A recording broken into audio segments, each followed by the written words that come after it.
Aujourd'hui, très clairement, le droit à la ville est en danger. Le rapport de force n'est pas véritablement favorable aux habitants des quartiers populaires, et on le voit très clairement dans les opérations de rénovation urbaine.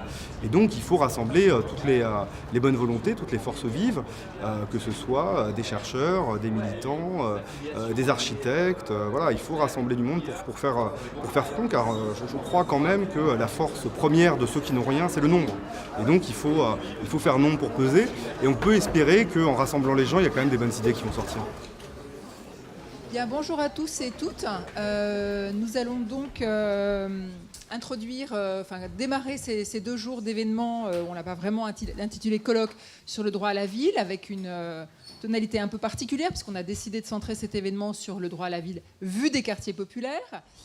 Alors c'est vrai que ce colloque détonne par rapport aux formes classiques des manifestations scientifiques universitaires, puisque là, on n'est pas qu'entre universitaires, mais aussi des militants, des associations, des habitants des quartiers. Et je crois que c'est essentiel aujourd'hui de renforcer ces liens-là, que les universitaires, les sociologues sortent un peu de leur tour d'ivoire pour que véritablement les sciences sociales puissent, si ce n'est contribuer, du moins aider à changer le monde. Moi, j'ai envie de dire que c'est le rôle premier des sciences sociales.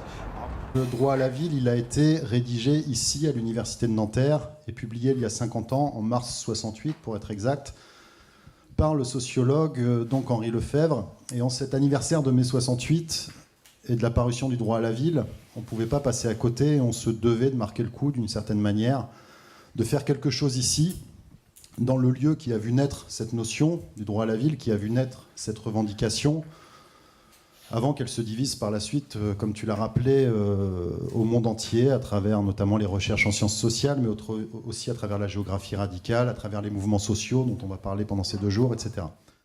C'est très important qu'on puisse mettre en perspective pas seulement l'expérience, nos expériences de recherche, mais aussi d'avoir cette interlocution avec le représentant de la société civile, ici en Europe, en Amérique latine, en Afrique, enfin un peu partout. Pour moi, l'intérêt de travailler avec l'université, c'est bénéficier à la fois du savoir savant des chercheurs, d'un certain nombre d'universitaires qui sont là et qui réfléchissent sur les problèmes justement qu'on rencontre dans nos vies, dans nos quartiers, notamment les problèmes d'urbanisme, les problèmes d'éducation, parce que moi on est engagé sur les problèmes d'éducation. Donc c'est d'avoir un miroir comme ça, en miroir notre expérience et les recherches, le travail de réflexion qui est mené par les universitaires.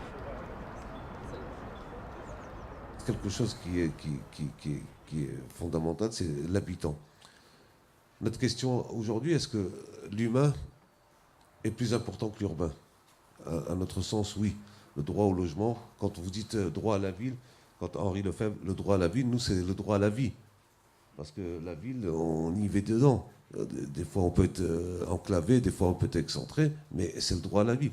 Si on n'a pas de logement, on n'a pas accès à la citoyenneté. Les gens qu'on a virés, parfois en catimini, c'était pas de mauvais voisins. C'était des commerçants, des habitants qui étaient attachés à leur quartier, qui en prenaient soin, qui créaient du lien social.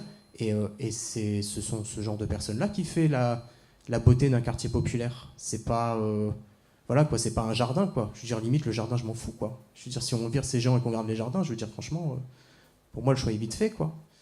Dans une ville comme Nanterre, aujourd'hui, si je n'ai pas la possibilité d'accéder au droit à la mobilité, si je n'ai pas, et donc à l'accès à tous les endroits de la métropole, si je n'ai pas le droit à accéder à l'ensemble des pôles d'emploi,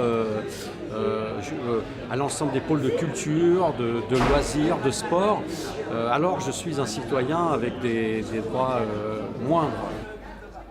On peut surtout regarder en fait comment les pouvoirs publics agissent, qu'on regarde vraiment, mais c'est quoi les mécanismes, et qu'on les décortique exactement pour qu'ensuite on soit capable d'intervenir et dire bah voilà, là on sait très spécifiquement, c'est là-dedans, c'est comme ça que ça se passe, et du coup qu'on apporte un peu, du point de vue de la recherche, qu'on apporte cette connaissance du fonctionnement de l'État, du fonctionnement des collectivités, et qu'ensuite on puisse démonter un peu cette mécanique. Certains types de recherches, soit parce qu'elles sont en partenariat avec des acteurs, soit parce qu'elles ont une visée en fait, de transformation sociale, ce type de recherche-là soutient des luttes pour le droit à la ville, peut créer des alliances en fait, avec des acteurs qui luttent pour le droit à la ville. Et ce type de recherche-là, on considère que c'est bien si elles existent, on veut qu'elles existent, mais il faut penser qu'il faut qu'elles aient un lieu pour exister et que ce lieu, ça peut être...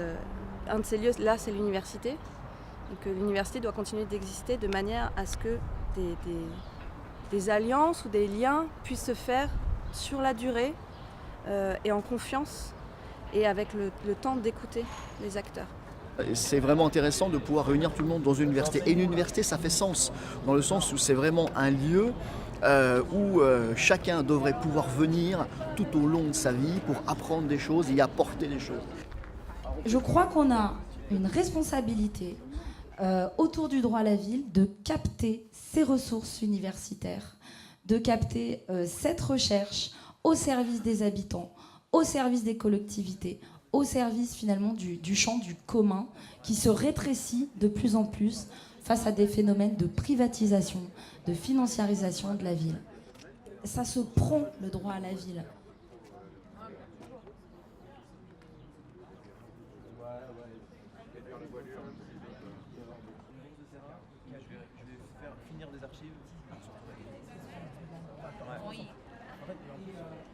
Surtout pour la comparaison internationale. C'est pas les mêmes générations. Enfin, je sais pas, j'ai un pote qui a travaillé sur la police. Ah, c'est bien pour ça, ça facilite vachement.